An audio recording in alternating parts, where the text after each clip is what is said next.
सचिवालय में global investor summit पर बैठक आयोजन की तैयारियों को लेकर किया मंथन। तैयारियों को समय पर पूरा करने के निर्देश।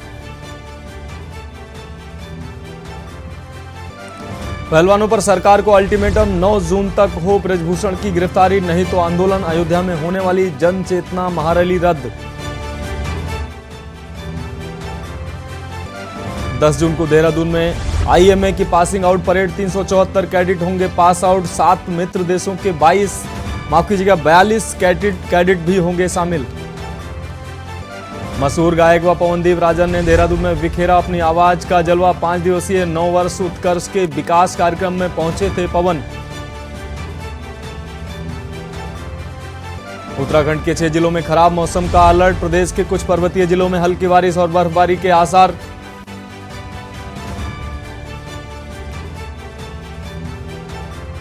और देहरादून के मंत्री के सामने सिरफरे की पिटाई, दुकानों से सामान लूटने और मारपीट का आरोप। पुलिस ने आरोपी को किया गिरफ्तार।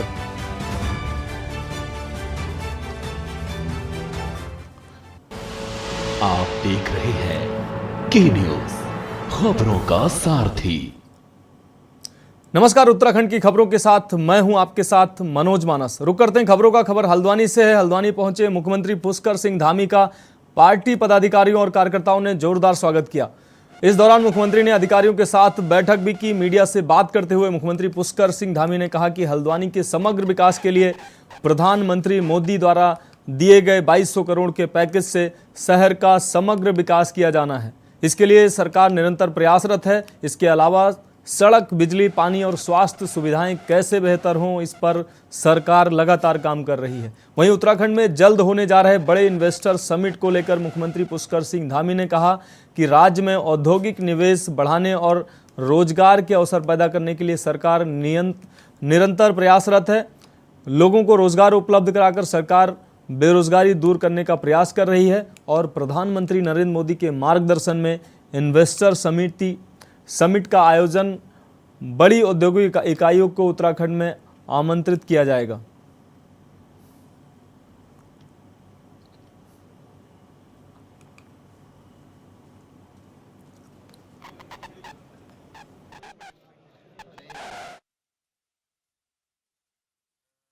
क्योंकि राज्य में निवेश की बहुत सारी संभावनाओं पर काम हो रहा है, उसमें हमारे यहाँ पर खुरपिया फार्म में 3000 एकड़ पर जो है एक नई टाउनशिप बनाने का भी काम है, जिसमें लगभग 7,500 करोड़ से भी ज़्यादा का इन्वेस्टमेंट होना है।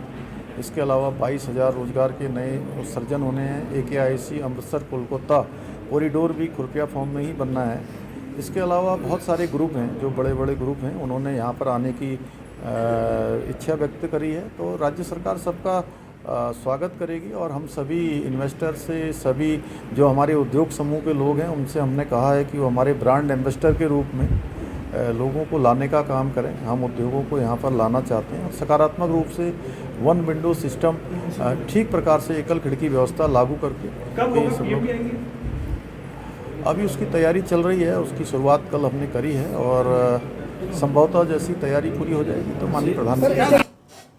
खबर मसूरी से, जहां विधानसभा अध्यक्ष रितु खंडूरी का मसूरी पहुंचने पर भाजपा कार्यकर्ताओं ने जोरदार स्वागत किया। एक होटल के सभागार में आयोजित स्वागत समारोह में भाजपा मंत्रिमंडल अध्यक्ष राकेश रावत ने बुके भेंट कर मसूरी पहुंचने पर विधानसभा अध्यक्ष का स्वागत किया है। पत्रकारों से बातचीत करते हुए विधानसभा अध्यक्ष रितु खंडूरी ने कहा कि प्रदेश सरकार यात्रा और प्रदेश में पर्यटक को सभी सुविधाएं मुहैया करा रही है। उन्होंने कहा कि 5 और 6 जून को बाल विधानसभा का आयोजन किया जा रहा है। इसमें प्रदेश के 70 बच्चे भाग लेंगे। वहाँ पर बाल विधानसभा का एक कार्यक्रम आयोजित हो रहा है, बाल आयोग द्वारा आयोजित हो रहा है।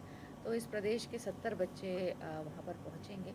विधानसभा कैसे चलती है, मुख्यमंत्री जी का क्या दायित्व, रूल्स और रेगुलेशंस हम लोग थोड़ा सा बदल रहे हैं, उसको और ट्रांसपेरेंट कर रहे हैं। उसके बाद हम राइट साइजिंग करेंगे, जिसमें हम ये प्रयास करेंगे कि हमारे दोनों जो विधानसभाएं हैं, देहरादून और गैरीसैंण में, कितने एम्प्लॉयज़ की हमें आवश्यकता है, कितने लोगों की आवश्यकता और कितने लोग या कर्मी दोनों विधानसभाओं में होनी चाहिए, ताकि वो दोनों सफलता से हम लोग उसको चला पाएँ। तो सबसे पहले हमारे रूल्स और रेगुलेशंस हम बदल रहे हैं, कुछ उसको और मुस्तैद कर रहे हैं, साथ ही साथ राइट साइजिंग हम लोग करेंगे। तो इस तरह की इन सर्विस ट्रेनिंग की बहुत आवश्यकता होती है विधानसभा में अफसरों के लिए, तो इस तरह की कुछ नई चीज़ें करने का हम लोग प्रयास करते हैं। अगली खबर इसी केस से है, जहां पहलवान बेटियों को न्याय दिलवाने की मांग को लेकर महिला कांग्रेस कमेटी की जोर शोर से आवाज उठ रही है। जिलाध्यक्ष अंशुल त्यागी के नेतृत्व में ऋषिकेश में एक प्रेस वार्ता की गई। प्रेस वार्ता के दौरान पहलवान बेटियों को न्याय दिलवाने के लिए 5 दिन की चेतावनी सरकार को दी गई है, जिसके बाद महिला कांग्रेस कमेटी प्रदेश और राष्ट्रीय स्तर पर मुख्यमंत्री आवास और प्रधानमंत्री आवास को घेरने का काम करेगी।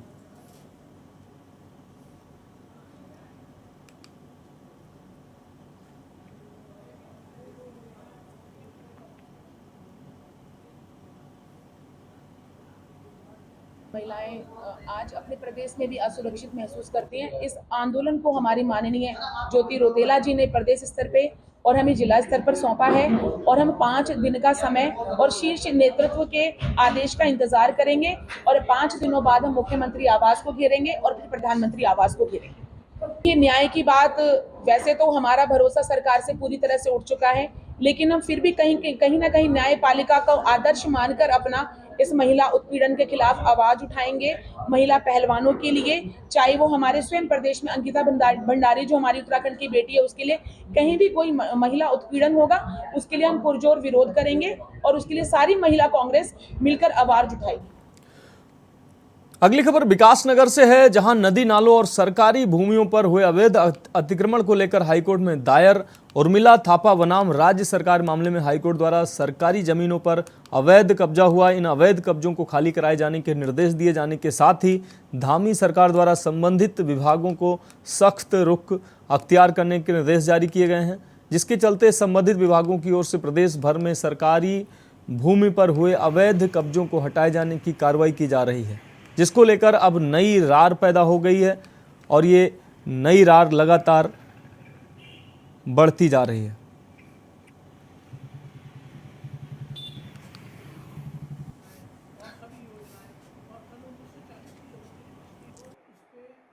क्यों उस समय रजिस्ट्री की गई, क्यों उसमें दाखिल था, इसे भी जो है आबादी चढ़ा दिया गया और ये आबादी में घोषित। हाई कोर्ट का जो आदेश ही दिखा रहे हैं जो है उर्मिला थापा का, वो इनका उसमें जो है ना, उसमें उर्मिला थापा का वो कहते हैं कि चीफ जस्टिस जो सबसे बड़ा आया हुआ था हाई कोर्ट नैनीताल का, उसका आदेश है, तो उसको अगर हम जो है उसको हम चैलेंज कर सकते हैं सुप्रीम कोर्ट में। तो सुप्रीम कोर्ट में हम जा रहे हैं इस मामले को लेकर, अतिक्रमण के मामले को लेके हम वहाँ यही कहेंगे कि ठीक है, हमें अगर सरकार कर रही है हमें ऐतराज नहीं है, लेकिन हमें ऐतराज उस चीज़ का है कि जहाँ पे उद्योग है लगे हुए, वो ज़मीनें जो है वहाँ पे जहाँ पे नाला है उसके आसपास सारी ज़मीनें घिरी हुई हैं, यूनिवर्सिटियाँ हैं, सरकारी हॉस्पिटल बना रखे हैं, आपने अलॉटमेंट करा दी है ज़मीन स्कूलों को, उनको तो आप छेड़ नहीं रहे। पहले आप उनको जो है नाले की जो ज़मीनें घेरे बैठे हैं, जो नाले बंद करें, पहले आप उनको तोड़ने का काम करें, पहले उनको वहाँ से हटाने का काम करें, उसके बाद आप इन लोगों को जो है जाके धमकियाँ दें वो तोड़ने की, क्या हम तुम्हारा मकान तोड़ देंगे, खाली कर दो, ये कर दो। अरे एक गरीब परिवारों को तो कोई भी धमका सकता है जाके। सरकार के और सरकार के प्रतिनिधियों द्वारा ये नोटिस जारी किए गए, विकासनगर शहर को उजाड़ने का प्रयास किया जा रहा है। सरकार का काम लोगों को आराम देने का होता है, उनको सुख सुविधाएं देने का होता है, लेकिन ये भारतीय जनता पार्टी की सरकार लोगों को उजाड़ने का काम कर रही है। जगह जगह अतिक्रमण के नाम पे लोगों के घर तोड़े गए। अब तो सन 1940 से पहले की रजिस्ट्रियाँ जो विकासनगर शहर में है, उन्हें जो है ढांग की ज़मीन कहकर उस पर नोटिस भेजने का काम किया जा रहा है। एक PIL का हवाला देकर उस PIL में जिस प्रकार से माननीय उच्च न्यायालय को सरकार के जिलाधिकारी ने जो है भ्रमित किया गया, सन 1971 के नक्शे को वहाँ पे दाखिल किया गया, बल्कि सन 1992 के नक्शे को वहाँ दाखिल क्यों नहीं किया जिसमें बंदोबस्त में यह आबादी घोषित कर दी गई थी। अरे ऐसे तो पूरे शहर में कहते हैं कि पहले यहाँ पर पूरे में नदी बहती तो पूरे विकासनगर को उजाड़ दो नदी में। उत्तराखंड की खबरों में वक्त एक ब्रेक का, जल्द लौटते हैं। आप देख रहे हैं के न्यूज, खबरों का सारथी। ब्रेक के बाद आपका स्वागत है। बात करेंगे अगली खबर की। खबर नैनीताल से है। नैनीताल के एक निजी होटल में किंग कोबरा के घुसने से अफरा तफरी मच गई। बीते दिनों नैनीताल के समीपवर्ती गांव ताकुला के पास किंग कोबरा मिलने के बाद अब नगर में चीना बाबा चौराहे के पास किंग कोबरा मिला है। किंग कोबरा होटल से लगी दीवार से दुबका हुआ था, जिसे देखते ही पर्यटकों और स्थानीय लोगों में हड़कंप मच गया, जिसकी सूचना वन विभाग को दी गई। मौके पर पहुंची वन विभाग की टीम ने कड़ी मशक्कत के बाद कोबरा का रेस्क्यू कर सुरक्षित जंगल में छोड़ दिया।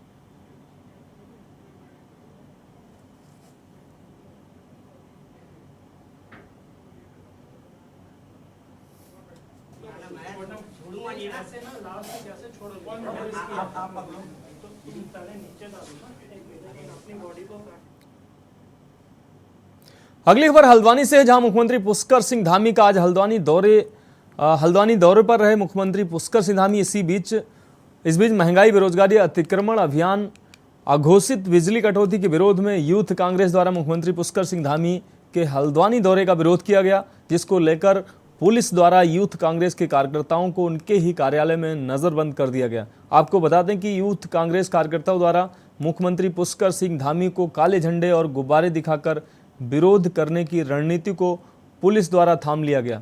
वहीं इस बीच विरोध कर रहे कार्यकर्ताओं की पुलिस से नोकझोंक भी हुई।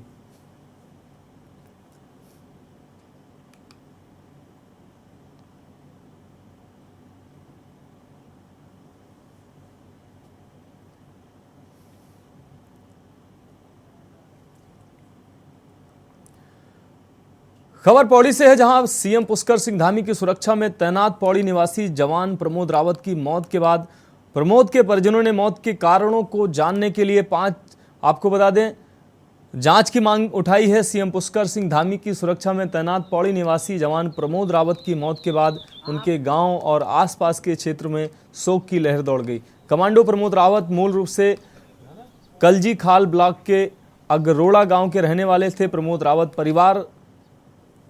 रावत का परिवार, आपको बता दें, हेमंत ने प्रमोद की संदिग्ध हालत में मौत पर सवाल खड़े किए हैं। ये परिवारी हैं।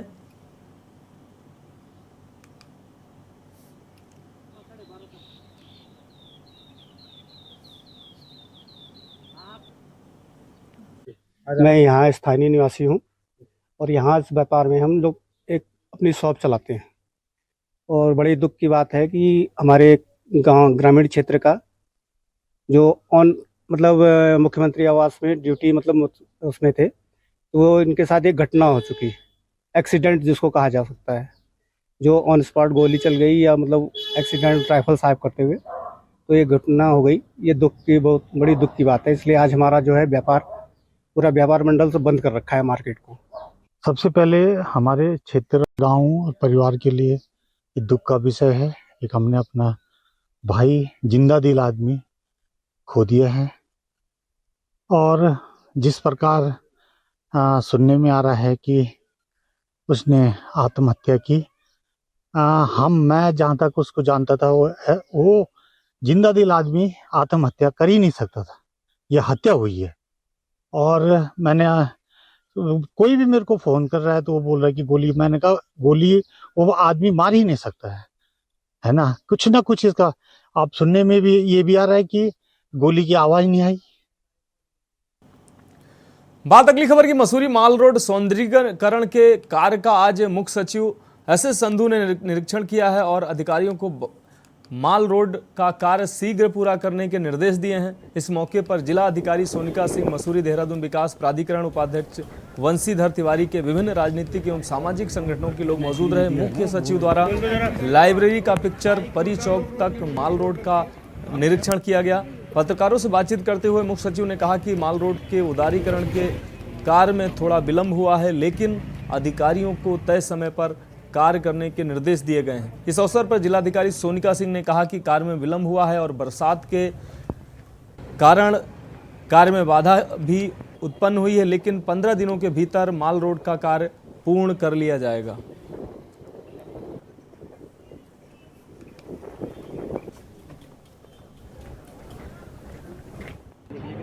उपलब्ध कराई गई PWD को कि माल रोड का हम लोग अच्छे से ब्यूटिफिकेशन कर सकें। और निश्चित रूप से काम थोड़ा स्लो था, इसलिए मुख्य सचिव महोदय ने स्वयं देखा है, उन्होंने उसको काम तेजी से करने के निर्देश दिए हैं। इसके अलावा उन्होंने हमें निर्देशित किया है कि जो माल रोड है उसके उसके साथ साथ पूरी मसूरी का जो सौंदर्यीकरण का कार्य किया जाए, इसके लिए हम लोग पूरा एक प्लान बना रहे हैं फसाड इम्प्रूवमेंट का।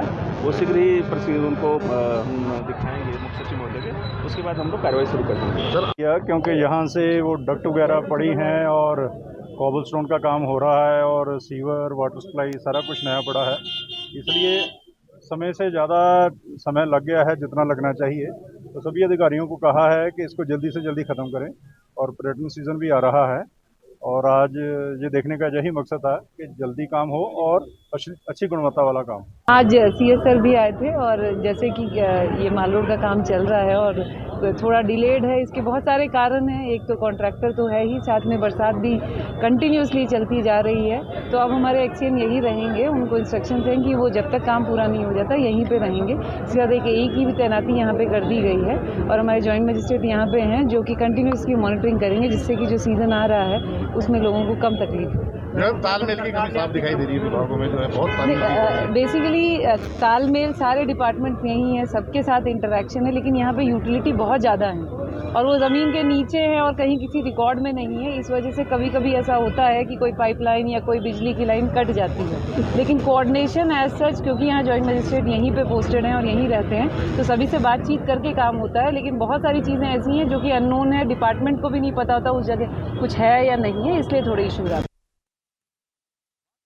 की लक्सर में HMH यूनानी आयुर्वेदिक पैरामेडिकल कॉलेज में आयुष वेलनेस सेंटर का उद्घाटन किया गया है, जिसका उद्घाटन नर्मदा गोसाई रजिस्ट्रार भारतीय चिकित्सा परिषद देहरादून उत्तराखंड द्वारा किया गया, जिसके चलते उन्होंने कहा कि आज पूरे विश्व ने योग के महत्व को पहचाना है। वहीं आयुर्वेदिक एवं यूनानी को प्राचीन काल से निरोग रहने और ऋषि मुनियों की योग व प्राणायाम विधियों पर भी प्रकाश डाला। वहीं HMH यूनानी आयुर्वेदिक पैरामेडिकल कॉलेज के चेयरमैन डॉक्टर यूसुफ ने कहा कि नित्य योग व प्राणायाम करने से मानसिक व शारीरिक समस्याएं दूर रहती हैं, जिसके चलते लक्सर क्षेत्र में भी जनता के लिए हेल्थ एंड वेलनेस सेंटर का उद्घाटन किया गया है। वहीं इस मौके पर भारतीय चिकित्सा परिषद देहरादून यूनानी के सदस्य नर्मदा गोसाई अमानतुल्लाह खान ने कहा कि हेल्थ एंड वेलनेस सेंटर खोलने का मुख्य उद्देश्य जनमानस को सौहार्दपूर्ण वातावरण में विश्वसनीय और गुणवत्तापूर्ण एवं विस्तारित प्राथमिक स्वास्थ्य सुविधाएं उपलब्ध कराना है।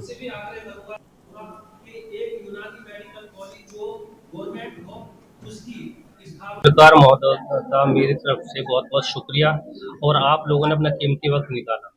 आज हमने लक्सर क्षेत्र में हाजी मंगता हसन यूनानी आयुर्वेदिक पैरामेडिकल कॉलेज में HMH यानी कि हाजी मंगता हसन वेलनेस सेंटर के नाम से शुरू किया है। इसमें हम हिजामा थेरेपी और पंचकर्मा थेरेपी और इसमें होम्योपैथिक डॉक्टर भी यहाँ पे बैठेंगे, जिससे हम पूरा आयुष का एक छत के नीचे सारी पैथी होती है, यानी आयुष को हम पूरा करने की कोशिश कर रहे हैं।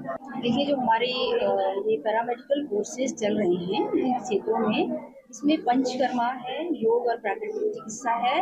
विशेष करके जो है पंचकर्म में जो थेरेपी होती है, जो भी चिकित्सा विधियां हैं, उनको इन वेलनेस सेंटर में संचालित किया जाएगा।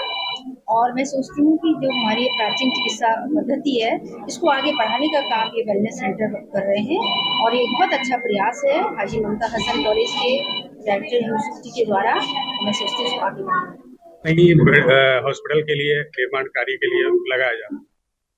उनका कहना यह था कि हमें राज्य सरकार की तरफ से कोई पैसा नहीं मिल पा रहा है और ये सेंट्रल गवर्नमेंट की तरफ से पैसा मिला है और चाहिए हमें 45 करोड़ रुपया और मिला है 4.5 करोड़ रुपया। तो बताइए इसमें 45 करोड़ और 4.5 करोड़ को कहाँ इस्तेमाल किया जाए।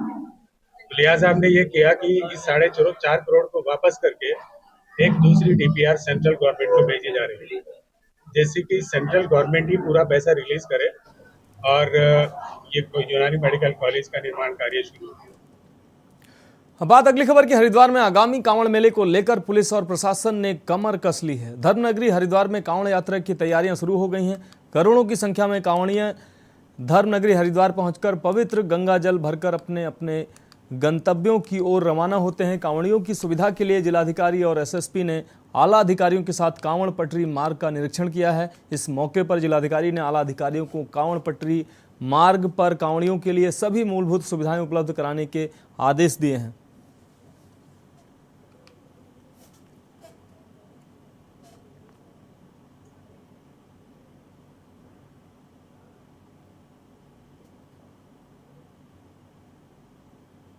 और शांति व्यवस्था के दृष्टिकोण से और लोगों की सुविधा के दृष्टिकोण से कि हमें क्या क्या सुविधाएं इनको देनी है गत वर्षों में, तो उसमें और अच्छा हम क्या कर सकते हैं, इस चीज को लेकर हम लोग ये निरीक्षण कर रहे हैं। कांवड़ में की जो यात्रा है प्रारंभ होने में ज्यादा समय नहीं रह गया है और एक माह का तैयारियों का समय, इसमें ज्वाइंट विजिट पहले भी हुई थी और आज नए जिलाधिकारी महोदय के साथ ज्वाइंट विजिट पूरे विभागों के साथ हुई। जो कमियां हर विभागों को करनी पूर्ण, उसको समय पर तरीके से पूर्ण किया जाएगा। रुक करेंगे अगली खबर का। हल्द्वानी में शीश महल गेट पर कूड़े के ढेर से नहर पटी पड़ी है। आपको बता दें, जरा सी बारिश होने के बाद सड़ांध और मक्खी मच्छरों ने लोगों का जीना मुहाल किया हुआ है।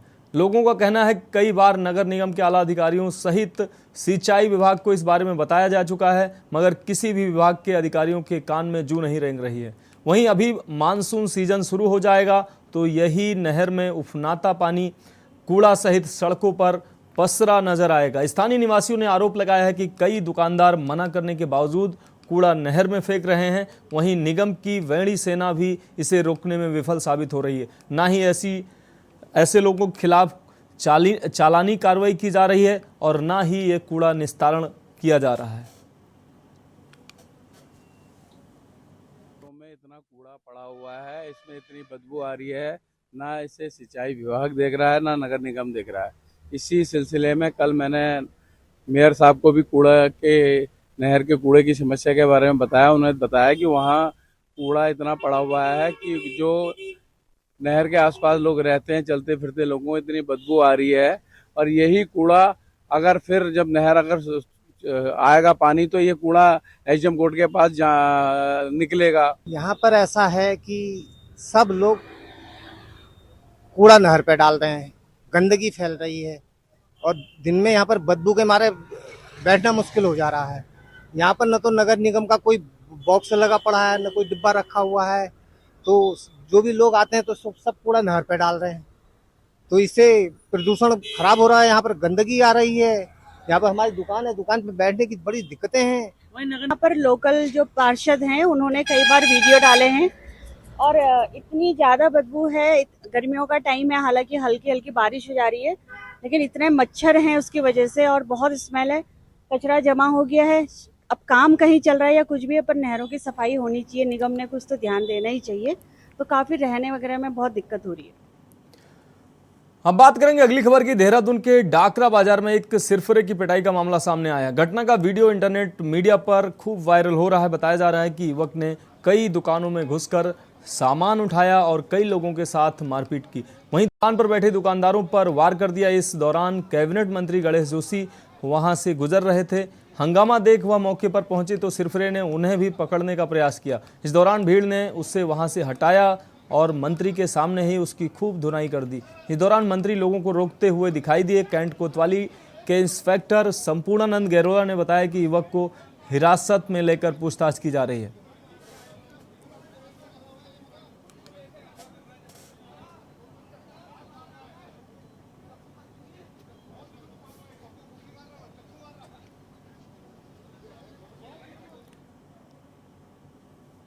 खबर उत्तरकाशी के बड़कोट से है, जहां कानून एवं शांति व्यवस्था के दृष्टिगत उत्तरकाशी पुलिस द्वारा पुलिस अधीक्षक उत्तरकाशी अपर्ण यदवंशी के निर्देशन में संपूर्ण बड़कोट बाजार में फ्लैग मार्च निकाला गया। फ्लैग मार्च में पुलिस उपाधीक्षक यातायात प्रशांत कुमार, पुलिस उपाधीक्षक बड़कोट सुरेंद्र सिंह भंडारी के नेतृत्व में पुलिस बल, फायर व होम गार्ड के जवानों द्वारा प्रतिभाग किया गया।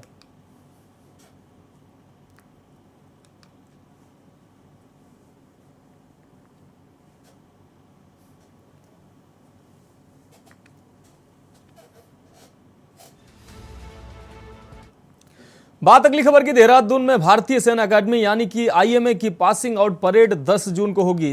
इसमें 374 कैडेट पास आउट होंगे। इनमें 7 मित्र देशों के 42 कैडेट भी शामिल हैं। सेना प्रमुख मनोज पांडे परेड की सलामी लेंगे। परेड को देखने सेना के तमाम अधिकारी, देश विदेश के गणमान्य लोग व कैडेट्स के परिजन दून पहुंचेंगे। अकादमी प्रबंधन परेड की तैयारियों में जुटा है। Gentleman cadet passing out parade की जमकर रिहर्सल कर रहे हैं। परेड से पहले भी अकादमी में कई कार्यक्रम आयोजित होंगे।